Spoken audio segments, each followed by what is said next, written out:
ഈ സിനിമ കണ്ടു കഴിഞ്ഞപ്പോഴാണ് അങ്ങനെ തോന്നിയത്. പിന്നെ ആകെ ഒരു പോരായ്മ എന്ന് പറഞ്ഞാൽ സുരാജേട്ടനെ വെച്ചിട്ടാണ് നമ്മളൊരു വലിയ റിസ്ക് എടുക്കുന്നത് എന്നുള്ളൊരു സംഭവമുള്ളൂ. അത് ഒഴിച്ചു കഴിഞ്ഞു കഴിഞ്ഞാൽ ഈ സിനിമ ഒരു ഭാഗ്യമായിട്ട് കണക്കാക്കാം. ബാക്കിയെല്ലാം കയ്യിൽ നിന്ന് പൈസ പോയിട്ടല്ലോ.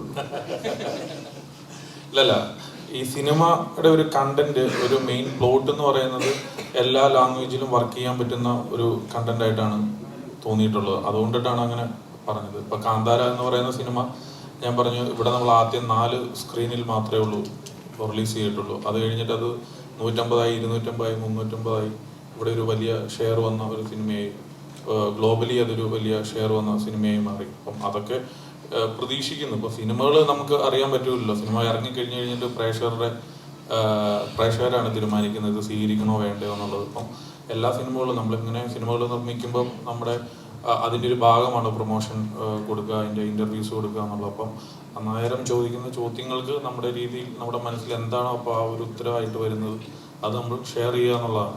സോ നമ്മളോട് അങ്ങനെ ചോദിച്ചു, നമ്മൾ നമ്മുടെ പ്രതീക്ഷയാണ് പങ്കുവെക്കുന്നത്. എന്തായാലും 100 കോടി 200 കോടി മിനിമം അടിക്കുന്ന ഒരാൾ കൂടി ഉണ്ടല്ലോ അല്ലെ നമ്മുടെ ഒപ്പം.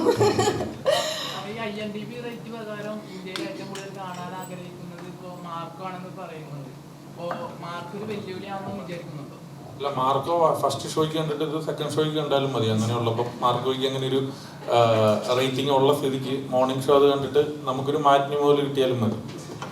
അതെ, നമ്മളിപ്പോ നേരത്തെ പറഞ്ഞല്ലോ സൈക്കോ അല്ല, സൈക്കോ എന്ന് പറയണ്ട എന്ന് പറയുമ്പോഴും സിനിമ കണ്ടു കഴിയുമ്പോൾ നമുക്ക് തോന്നുന്നത് പല പ്രേക്ഷകർക്ക് പല രീതിക്കായിരിക്കുമല്ലോ. പക്ഷെ എനിക്ക് ഈ സിനിമ ഇപ്പൊ ഇവിടെ നിന്ന് കുറെ നേരം ട്രെയിലർ കണ്ടു. നിങ്ങൾ വരാൻ താമസിച്ചപ്പോൾ അത് തന്നെ ഇട്ട് ഞങ്ങൾ ഇങ്ങനെ കണ്ടോണ്ടിരിക്കുകയാണ്. വൈകിയപ്പോഴേ കണ്ടു കസേര എടുത്ത് അടിക്കുന്ന ഒരു സീനുണ്ടോ, അത് നമുക്ക് എല്ലാവർക്കും ഭയങ്കര ഇഷ്ടപ്പെട്ട ഒരു ഇതാണ്. ഇത്തരം സീനുകൾ ചെയ്യുമ്പോൾ ആ ഡയറക്ടർ പറയുന്ന സീൻ ചെയ്യുന്നു എന്നുള്ള അത്തരം സീനുകൾ ചെയ്യുമ്പോൾ സുരാജേട്ടന് മനസ്സിൽ തോന്നി എന്തായിരുന്നു ആ ഒരു സീൻ ചെയ്യുന്ന സമയത്ത്? ആ ക്യാരക്ടറായിട്ട് നിൽക്കുക എന്നുള്ളതാണ്. പരമാവധി ആ ക്യാരക്ടറായിട്ട് നിൽക്കാനായിട്ട് ശ്രമം നടത്തിയിട്ടുണ്ട്. ഇങ്ങനെ ഈ സിനിമയിൽ എത്ര അഴിഞ്ഞാട്ടം ഉണ്ടാവും? സിനിമയിൽ ഉടനീളം അഴിഞ്ഞാട്ടമാണ് എല്ലാ സീനും. അതായത് ഈ സിനിമ ഒരു നിങ്ങളെ ഒരു 2 മണിക്കൂർ ഫുൾ എൻഗേജിലായിരിക്കും. നിങ്ങൾ കണ്ടുകൊണ്ട് നല്ല എൻഗേജിലായിട്ടുള്ള മുഹൂർത്തങ്ങൾ അതിനകത്തുണ്ട് എന്നുള്ളതാണ് ഏറ്റവും വലിയ സന്തോഷം. എൻഗേജിങ് ആയിരിക്കുക എന്നുള്ളതാണല്ലോ. അത് നിങ്ങൾ 2 മണിക്കൂർ ഉറപ്പായിട്ട് എൻഗേജ് ചെയ്യിച്ചിരിക്കും. സുരാജേട്ടനാണെങ്കിൽ ശരി, ലിസ്റ്റിനാണ് എല്ലാ ഇന്റർവ്യൂവിലും പറയുന്നത് ഈ സിനിമ വളരെയധികം പ്രേക്ഷകർക്ക് ഇഷ്ടപ്പെടുന്ന ഉറപ്പ് തന്നെ തരുന്നത്. നിങ്ങൾ ഇങ്ങനെ ഇത്രയും ഉറപ്പ് തന്ന ഒരു സിനിമ വേറെ ഉണ്ടോ എന്ന് ചോദിച്ചാൽ എനിക്ക് സംശയമാണ്. ഞാൻ സുരാജേട്ടനെ ഇന്റർവ്യൂ എടുത്തിട്ടുണ്ട്. അത്രയും ഉറപ്പ് തരുന്നത് അങ്ങനെയല്ല. ഇപ്പൊ ഹൈദർ അലിയുടെ ഇന്റർവ്യൂ, ഹൈദർ അലിയുടെ പെരുമാറ്റങ്ങൾ, ചോദ്യമൊക്കെ കാണുമ്പോൾ പ്രേക്ഷകർക്ക് അല്ലെങ്കിൽ ഇത് കാണുന്നവർക്ക് തോന്നും ഇവണ്ട് ഒരു ഇടി കൊടുക്കാതെ രക്ഷയില്ലാന്ന് തോന്നൂല്ലോ. പലർക്കും അങ്ങനെ തോന്നിയിട്ടുണ്ട്. അതാണ് നമ്മുടെ ഈ സിനിമയുടെ ഏറ്റവും വലിയ പ്രതീക്ഷ. കാര്യം എന്താണെന്ന് വെച്ചാൽ സുരാജിന്റെ ആക്ടിവിറ്റീസ് കാട്ടുമ്പോൾ ഇവന്റ് പിടിച്ചൊരെണ്ണം കൊടുക്കാൻ നമുക്ക് തോന്നും. ഒരു ഒരു ഒരു ഇറിറ്റേഷൻ ഉണ്ടാക്കുന്ന അല്ലെങ്കിൽ ഒരു സൈക്കോ, ഒരു ക്യാരക്ടർ ചേഞ്ച് ഉണ്ടല്ലോ, അതാണ് ഈ സിനിമ. ഞാൻ ഇവിടെ അപ്പം ഞാനും സുരാജ് ഒരേ കാറ്റഗറിയിലാണോ? അങ്ങനെയല്ല, എല്ലാം ആരും പെർഫെക്റ്റ് അല്ല. എല്ലാ മനുഷ്യരിലും സൈക്കോ ഉണ്ട്. അത് സാഹചര്യത്തിനനുസരിച്ചിട്ടാണ്. അതങ്ങനെ വരുമ്പോൾ നമുക്ക് കണ്ടു നിൽക്കുന്നവർക്ക് ഇവ എന്ത് സൈക്കോടെ ഇത് അങ്ങനെ തോന്നുന്ന ഒരുപാട് മുഹൂർത്തങ്ങൾ ഈ സിനിമയിലുണ്ട്. ഹൈദർ അലി ഇന്നാല് ഡാൻസ് കാട്ടി, ഇതെല്ലാം പ്രേക്ഷകർ കാണേണ്ട വന്നില്ലേ? എന്തെല്ലാം പാട്ട് പാടുന്നു, തുള്ളുന്നു, ഇതെല്ലാം കാണികൾ കണ്ടുകൊണ്ടിട്ടിരിക്കുകയാണല്ലോ. അപ്പൊ അങ്ങനത്തെ ഒരു ചെറിയ ലിസ്റ്റിലും ഒരു സൈക്കോ ഉണ്ട്. അതാണ് ഈ വേഷത്തിൽ നിർത്തിയിരിക്കുന്നത്. വേഷം ഇതിനൊന്നൊരു ഞാൻ ഇതിന്റെ ടൈറ്റിലിനോട് നീതി പുലർത്താൻ വേണ്ടിയിട്ടാണ്. ഞാൻ മാത്രമാണ് കുറച്ചുകൂടെ എക്സ്ട്രാ ഡീസന്റ്. ഇപ്പൊ ഗ്രേസ് ഒക്കെ ഇട്ടേക്കുന്ന കണ്ടില്ലേ? ഇതെന്ത് പറ്റി എന്നുള്ളതാണ്. എന്തെങ്കിലും ഗ്രേസ് ശരിക്കും ഒന്ന് കോട്ടിടുന്നതുകൊണ്ട് ഈ പബ്ലിസിറ്റിക്ക് ഇതിന് തന്നെ വന്നത്. നമ്മളോട് പറഞ്ഞതാ മറ്റേ പ്രൊമോഷൻ കഴിഞ്ഞ് കഴിഞ്ഞാൽ പിന്നെ ഒന്നിനും വിളിക്കരുത്, ഇന്ന് കോട്ടിടാലോ. ചേട്ടാ ഇപ്പം അഡിയോസ് അമിഗോസിന് ശേഷം ചേട്ടന്റെ പടങ്ങളൊക്കെ നോക്കുമ്പോൾ ഇച്ചിരി സ്റ്റൈലിഷ് ആയിട്ടുള്ള ക്യാരക്ടേഴ്സ് ആണ്. അത് ചെയ്യണ്ടേ?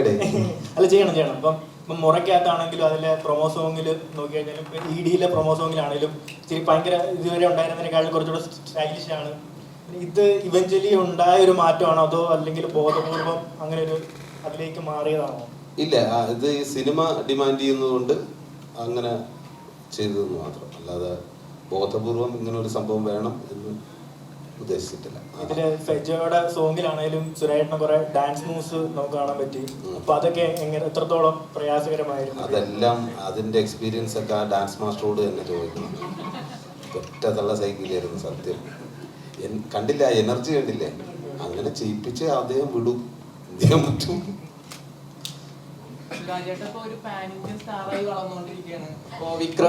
ഞാൻ അതിലും വലുതാണ് പ്രതീക്ഷിച്ചിരിക്കുന്നത്. നിങ്ങൾ പാൻ ഇന്ത്യൻ സ്റ്റാർ ആയിട്ട് വളർന്നുകൊണ്ടിരിക്കുന്നു പറയില്ല, ഞാൻ അതുക്കും മേലെ എന്നാണ് എന്റെ വിശ്വാസം. തിരുത്തില്ലേ, എന്നെ അങ്ങനെ കാണല്ലേ. അല്ല, വിക്രമിന്റെ കൂടെയുള്ള അപ്ഡേറ്റ് എന്താണ്?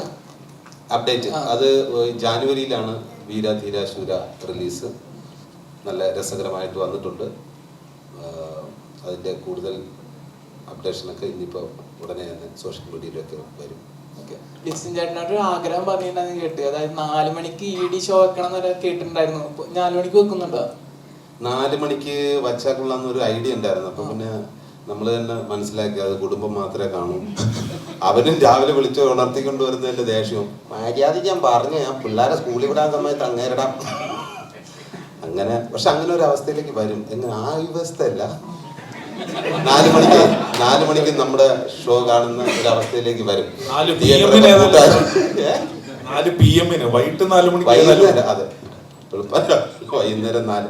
നമുക്ക് അതിന് ശേഷമുള്ള ഷോ മതി. അതുവരെ നമ്മൾ ഇറങ്ങിയ എല്ലാ സിനിമകളും കാണും.